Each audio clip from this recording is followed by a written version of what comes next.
nta mubyeyi muzima utifuriza uburere bwiza abo yabyaye, ariko kubera ibihe bigira ingaruka ku batuye isi bigenda ukundi. Ibintu bitera ingaruka ku rubyiruko cyane cyane muri iyi minsi, kimwe n'abana bato.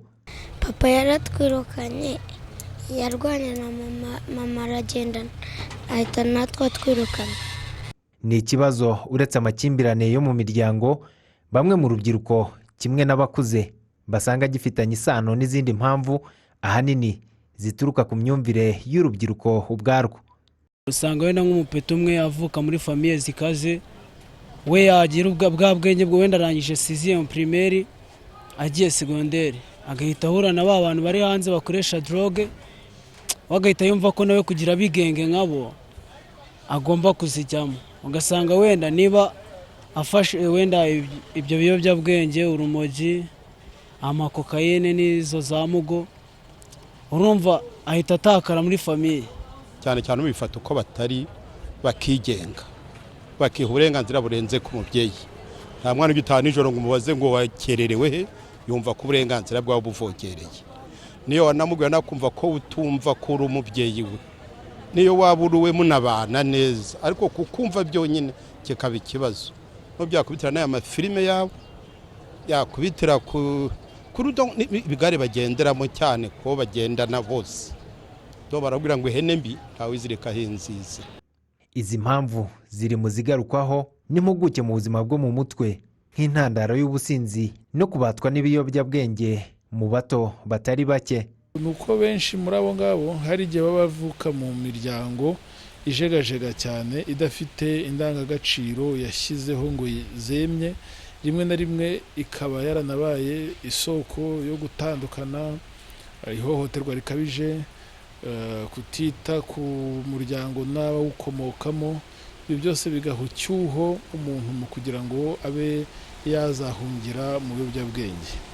Ikindi ni haryo twita capitalisme sauvage, ikintu cyo kuba nyamwigendaho cyane, noneho ukaba ushobora kubura inkunga y'umuryango mugari, hanyuma ikagutera guhangayika bihagije, ukaba wahungira muri ibyo biyobyabwenge, ukaba n'imbata yabyo.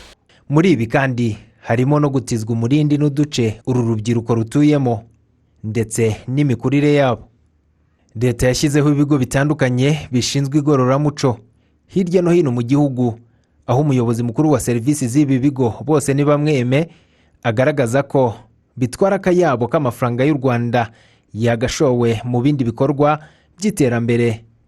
Urebye nk'iwawa tuvuge amafaranga dukoresha mu kuvura, kuko benshi baza bafite indwara zinyuranye kandi zikaze, ugafata amafaranga kubagaburira, nawe tekeza 4,000 by'urubyiruko bamwe muri banyu ibiyobyabwenge, ugomba kuhateganyije ko barya neza.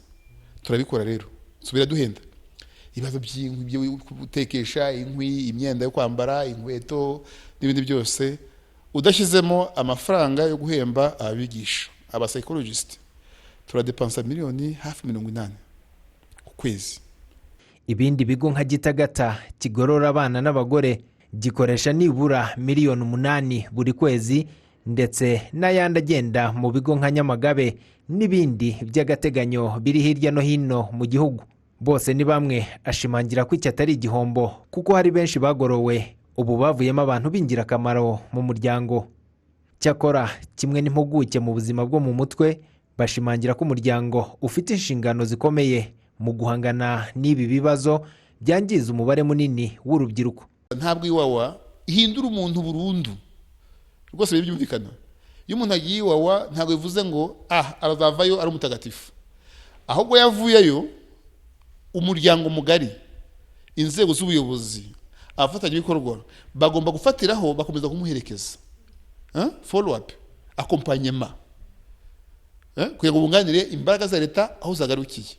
Ariko iwawe tanga atisi by'ibanze, kuko n'ibyo biyobyabwenge biba muri rubanda, kandi abo rubanda rimwe hari igihe bareba inyungu zabo bakibagirwa inyungu z'ubuzima, bakabicuruza, bakabyoroshya, ndetse bagaharanira kuba baha icyuho ubuhungiro ubwabo bantu, kuko bafite inyungu zo bareba ku kanya.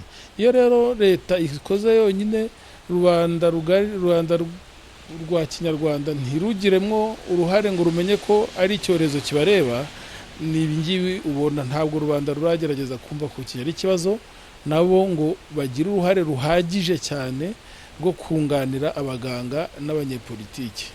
nk'uko bigaragazwa n'ababishinzwe, abagera ku 10% bava mu bigo ngororamuco basubira mu buzererezi, bivuze ko abenshi bahinduka burundu. Pasco Buhura, Televiziyo Rwanda.